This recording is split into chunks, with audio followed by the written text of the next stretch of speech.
गलत होता है।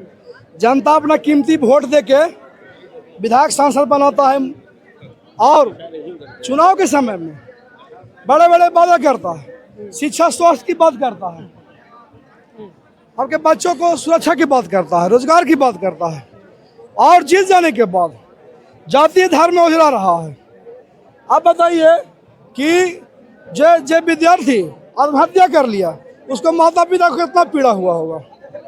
गांव देहात से माता पिता अपना सोना बेच के, जमीन बेच के अपने बच्चों के भविष्य के लिए बेचते हैं बाहर पढ़ने के लिए, कि मेरा पढ़ लिख के बच्चा कुछ करेगा, देश के लिए कुछ करेगा, देश के जनता जनार्दन के लिए कुछ करेगा। अब ऐसे पैसा कमाने के लिए भ्रष्ट अधिकारी या भ्रष्ट नेताओं के द्वारा पेपर लीक करा दिया जाता है, पैसा कमाने के लिए ना। काहे लीक करवाता है? पैसा कमाने। बड़ा बड़ा बिजनेसमैन या नेता या रसूखदार लोग 25-50 करोड़ देगा और वही डॉक्टर बनेगा, इंजीनियर बनेगा, गरीब का बच्चा नहीं बनेगा। कितनों का है ना पढ़ल, कितनों का है ना टैलेंटेड रहे, ये नहीं चलेगा। यही कहता हूँ कि अगर सरकार अपना रवैया नहीं सुधारा तो जिस तरह से कांग्रेस के कबाड़ के फेंक दिया जनता, उसी तरह से बीजेपी के उखाड़ के फेंक देगा। क्या लगता है बीजेपी को आपका युवा उखाड़ के फेंकेगा? युवाओं में बहुत शक्ति होता है। यह लोकतांत्रिक देश है, यहाँ राजतंत्र नहीं चलेगा, आपका मनमानी नहीं चलेगा, गुंडा राज नहीं चलेगा, माफिया राज। अभी तक तो सर गुंडा राज चलता आ रहा है और चलेगा जी नहीं। बैलेट पेपर तो अभी तक यूज देखिए, अंग्रेज भी इस देश में आया, मुगलिया सल्तनत आया, इंदिरा गांधी इमरजेंसी लगाया था। जनता कबाड़ के फेंका ना, जनता के हाथ में 5 साल में एक बार आता है ना पावर सरकार बदलने का। यही है संविधान में कि बीच में आप नहीं हटा सकते हैं, बीच में जनता का अधिकार नहीं दिया गया कि बीच में आप हटाइएगा। अगर बीच में हटाने का अधिकार अगर संविधान में होती तो जनता बीच में ही हटा देता, लेकिन ऐसा संविधान में अधिकार नहीं दिया गया। लेकिन 5 साल पर अगर पूरे देश प्रदेश का जनता जागरूक हो गया, एक पैर पर खड़ा हो गया, तो यह सरकार को झुकना पड़ेगा। जान लीजिए, जनता से बड़ी कोई अदालत नहीं होती है। जनता सबसे बड़ी अदालत, सबसे बड़ी अदालत है और उसको सुनना पड़ेगा। अगर पूरा दिल्ली अभी 28 स्टेट का आदमी अगर पूरा दिल्ली को घेर लेगा तो नेता कहाँ जाएगा? पहले कितना प्रशासन है इसके पास, यहाँ सरकार के पास कितना प्रशासन है? 18 तारीख को संसद घेरने का प्रोग्राम है, उसमें कितना सफल हो पाए? हम तो जहाँ तक होगा हम लोग सपोर्ट कर रहे हैं, और 1100 किलोमीटर दूर से आए। कहाँ से आए?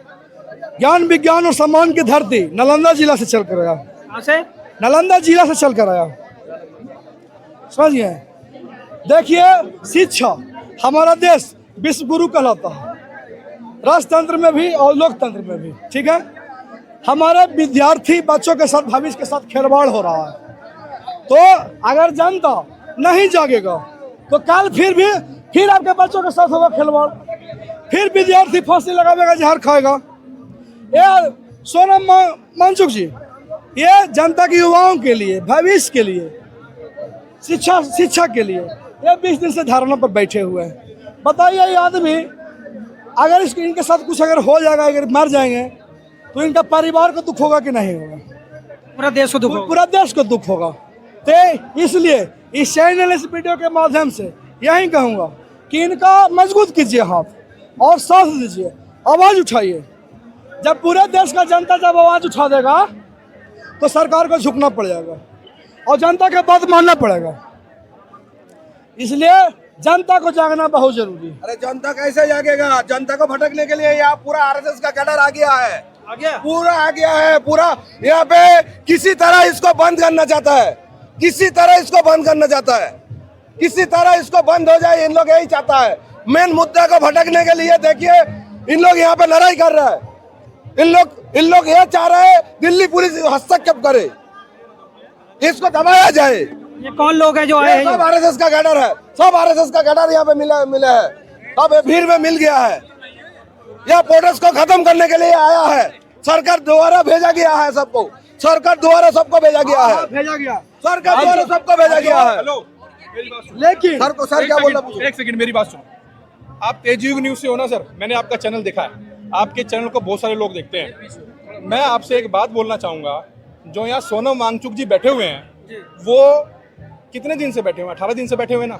क्या सरकार में किसी भी एक बंदे ने, छोटे नेता ने, बड़े नेता ने ये जहमत उठाई कि एक पोस्ट ही डाल दें, एक रील डाल दें? मोदी जी मेलोनी के साथ मेलोडी की रील डालते हैं, बट ये रील नहीं डाल सकते कि भैया एक एनवायरमेंटलिस्ट जिसने देश के डिफेंस सेक्टर को हेल्प करी, जिसने देश के लोगों को, बच्चों को पढ़ाने में हेल्प करी। लद्दाख जाओ सर, आज आप लद्दाख को बचाने में 6 शेड्यूल में इन्होंने ऐड कराने में हेल्प करी। बट कहीं भी क्या सरकार इतनी निर्दयी हो गई है? क्या सरकार इतनी बेरहम हो गई है? क्या सरकार एक ट्वीट तक नहीं है सरकार का। क्या सरकार के अंदर बिल्कुल भी दिल में हृदय नहीं बचा है? यार एक ऐसा बंदा जो कम से कम 18-20 दिन से यहाँ बैठा हुआ है, आके बात ही कर ले।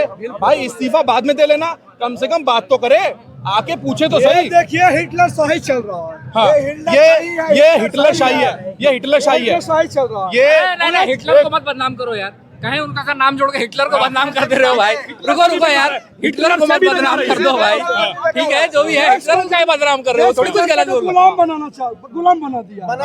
यार हम लोग सुनो भैया, ऐसा है, मेरी बात आवाज सुनो। उठावेगा। मैं एक बात आपसे बोलना चाहूंगा, मैं ये बात आपसे बोलना चाहूंगा कि यहाँ जैसे गदर पिक्चर का एक डायलॉग है, अगर आज ये जट बिगड़ गया तो सैकड़ों को ले मरेगा। अगर आज ये जेनजी बिगड़ गया ना सर, अगर आज ये जेनजी और जो हालत खराब हो जाएगी। 20 तारीख को संसद का घेराव है, क्या स्थिति अगर रहेगी? वांगचुक को कुछ हो गया, सर को कुछ हो गया, तो चिंगारी लग जाएगा हिंदुस्तान में। इंकलाब, इंकलाब, इंकलाब, जिंदाबाद, इंकलाब, जिंदाबाद, इंकलाब, जिंदाबाद, भारत माता की, भारत माता की। और पूरे देश की जनता अगर एक पर खड़ा हो गया तो नेता को घुटना फाड़ कर रोड पर दौड़ा के मारेगा। कुछ कर नहीं सकते तो भाई घूमना क्यों ऐसा है? है, जो नेपाल है ना, नेपाल देखा था ना क्या हाल हुआ था वहाँ के लोगों का? हेलीकॉप्टर नहीं मिल रहा था उनको भागने के लिए। यहाँ भी ऐसा ही हाल होगा। मैं देश की जनता से आह्वान करूंगा कि 20 करोड़ लोग संसद में पहुंचे, यहाँ पे जंतर मंतर पे आ जाओ, सबके सब जंतर मंतर, सब जंतर मंतर आ जाओ, सब आ जाओ, और 20 करोड़ लोग यहाँ से संसद तक मार्च करें, जब पता लगेगा इनको। प्रधानमंत्री का बस घेराव करेंगे। बात सिर्फ इतनी सी है मेरे प्यारे भाइयों, मेरे प्यारे देशवासियों, बात इतनी सी है कि हम लोगों को यहाँ पे एकजुट होने की जरूरत क्यों पड़ी? सोचने वाली बात है। इस क्वेश्चन पे जरा गौर फरमाएं कि हम सबको यहाँ पे एकजुट होने की जरूरत पड़ी। नीट जो नेशनल लेवल का एंट्रेंस एग्जाम है, नेशनल एंट्रेंस एग्जामिनेशन, उसके लिए एक बच्चा 8th स्टैंडर्ड से लगा हुआ है, एक 12th के बाद लगा हुआ है। आप समझ रहे हैं उनका स्ट्रेस लेवल क्या होगा और उनके पेरेंट्स का स्ट्रेस लेवल क्या होगा? आप लोग ये सोचें कि 24,000 स्टूडेंट और उन बच्चों के 24 डबल ट्रिपल कर दीजिए उनके parents, 24 lakh, sorry 24 lakh applicant है ना। तो अब ये सोचिए सरकार के अंडर में सारी चीज हो रही है, पेपर लीक हो कैसा रहा है ना? इनसे एक पेपर नहीं संभाला जा रहा। ये क्या संभालते हैं? ये संभालते हैं कि जब बच्चा एग्जाम देने आ रहा है तो उसका जो पेंसिल बैग है वो ट्रांसपेरेंट हो, बोतल ट्रांसपेरेंट हो, रबर बैंड हटाएंगे, और अननेसेसरी कोई 60 सेकंड अगर लेट हो गया तो उसके पेरेंट्स हाथ जोड़ेंगे और अंदर एंट्री नहीं देंगे। पेपर नहीं देने दिया जाएगा। वहाँ कितनी स्ट्रिक्टनेस है, आप समझ रहे हैं? वहाँ कितनी स्ट्रिक्टनेस है और पेपर लीक हो रहा है ना? यही कहना है तो सर। वेट हम लोग यहाँ हुए हैं कि गलत है और एक पेपर आपसे संभाला नहीं जा रहा नेशनल लेवल का, आप संभालोगे क्या? इसीलिए आपसे मांगा गया है आपका रेजिग्नेशन लेटर। लेकिन बच्चा तो नौकरी नहीं मांग रहा, केवल पेपर लीक होने की तो मांग कर रहा, वो भी नहीं कर पा रहे हैं। सर नौकरी तो दे ही कर रहे हैं, नौकरी तो मिले नहीं पा रही, पेपर भी लीक नहीं रोक आप बताइए। अभी रिसेंटली एक स्टेटमेंट आया है 96 प्लस क्वेश्चन पेपर लीक हुए। आप मायने रखते हैं 96 का मतलब? उन सारे स्टूडेंट्स पे क्या बीतरी होगी, उनके पेरेंट्स पे क्या बीतरी होगी, जिस तरीके से उन्होंने प्रिपरेशन करी है। अब उनका स्ट्रेस लेवल कुछ और होगा। सुसाइड क्यों हो रही है? क्वेश्चन है सुसाइड क्यों हो रही है? क्योंकि पेरेंट्स कैसे अरेंज कर रहे हैं इस गवर्नमेंट को पता नहीं चल रहा। लोन सिस्टम है, किसी बच्चे की राजस्थान में कोचिंग करनी है नीट की, है ना, नीट की कोचिंग करनी है, और प्लस जब वो सिलेक्शन हो जाएगा तो 5.5 साल उसका खर्चा बेयर करना है। तो अब ये मैं सिस्टम से ये कहना चाहता हूँ, मैं खुद एजुकेशन से ताल्लुक़ रखता हूँ, मैं ये कहना चाहता हूँ, मेरी छोटी सी रिक्वेस्ट है, इस सिस्टम को सही करिए और इसकी स्टार्टिंग धर्मेंद्र प्रधान जी के रेजिग्नेशन से स्टार्ट करिए। ये बहुत ज़रूरी है। ये यूथ, ये टेम्परेचर देख रहे हैं क्या टेम्परेचर हो रहा है, मैं 2 घंटे से खड़ा हुआ हूँ, हालत ख़राब है। और वो वांचुक जी जो हंगर स्ट्राइक पे है, वेट लॉस हुआ है और सिचुएशन बहुत डेंजरस है। प्लीज़ मोदी जी और आपके एमपी पार्लियामेंट के मेंबर्स, मैं आपसे रिक्वेस्ट करूंगा, एक देशवासी होने के नाते आप लोग सोचिए, समझिए और डिसीजन लीजिए एज सून एज पॉसिबल, वरना मुझे ये लगता है कि 20 तारीख को वो होगा जो आपने सोचा नहीं होगा और देखा नहीं होगा, है ना। आपकी रैली में हमने देखा है कैसे कुर्सियाँ उछलती हैं, है ना, ये रियलिटी आप देखेंगे। Thank you very much. मौका नहीं दिया जाएगा। देखिए सुनिए, कुछ चंद लोग इस देश के अंदर बोल रहे हैं कि यहाँ अरविंद केजरीवाल जी आ गए या चंद्रशेखर आजाद आ गए या अपोजिशन की लीडरशिप आ गई। अरे आप ही तो बुला रहे हैं उन लोगों को। अगर वो अच्छाई को समर्थन करने आ रहे हैं तो आपके सीने में आग क्यों लग रही है? नेता तो आपके सीने में आग क्यों लग रही है? विपक्ष का नेता तो प्रोटेस्ट को वो करने आएगा आएगा ना, समर्थन करने आएगा ना। तो समर्थन नहीं करेंगे तो किसको समर्थन करेंगे? जो बिल्किस बानो जैसे रेपिस्टों को माला पहनाने का समर्थन करते हैं, उनको माला पहनाते हैं, उसका समर्थन करें क्या? बलात्कारियों का समर्थन करें क्या? इस देश के अंदर अत्याचारियों का समर्थन करें क्या? युवाओं पर लाठी मारी जा रही है, उसको अपमानित किया जा रहा है, उन लोगों का समर्थन करें क्या? अगर कोई शिक्षा और रोजगार और बेरोजगारी को समर्थन, उस बेरोजगारी को खत्म करने के लिए समर्थन देने आ रहा है तो उसमें क्या चिंता होना चाहिए? अगर आपकी नीति ठीक होती है, पेपर लीक नहीं होता, तो अपनी समर्थन की क्या आवश्यकता, क्या इसके प्रोटेस्ट की? देखिए यही तो सोचने वाली बात है। मैं आपके चैनल के माध्यम से उन चंद अंधभक्तों को कहना चाहता हूं जिनको इस देश के अंदर मोतियाबिंद की बीमारी हो चुकी है। एक होता है मोतियाबिंद, उसका तो डिसीज का इलाज है, मोतियाबिंद की बीमारी का इलाज नहीं है। ये जाता जाता अपना असर छोड़ जाता है, इसलिए थोड़ा थोड़ा असर उन लोगों अंधभक्तों की आंखों पर हो चुका है जिनकी आंखों के सामने पर्दा गिर गया है। मैं कहना चाहता हूं उन लोगों से भी कि आप अपने बच्चों के भविष्य के लिए, अपने बच्चों के भविष्य, आने वाले बच्चों के भविष्य के लिए चिंतन करते हुए सोनम सर का साथ दें। और वो सोनम सर जिनका एनवायरनमेंट में बहुत ही ज़्यादा संपूर्ण रूप से योगदान है, जो सोनम सर इस देश के डिफेंस के अंदर, इस देश के डिफेंस के मैनेजमेंट में बहुत ज़्यादा संपूर्ण योगदान है, जो बच्चों को, जो ना पढ़ने वाले बच्चे हैं उनको पढ़ाने में योगदान है।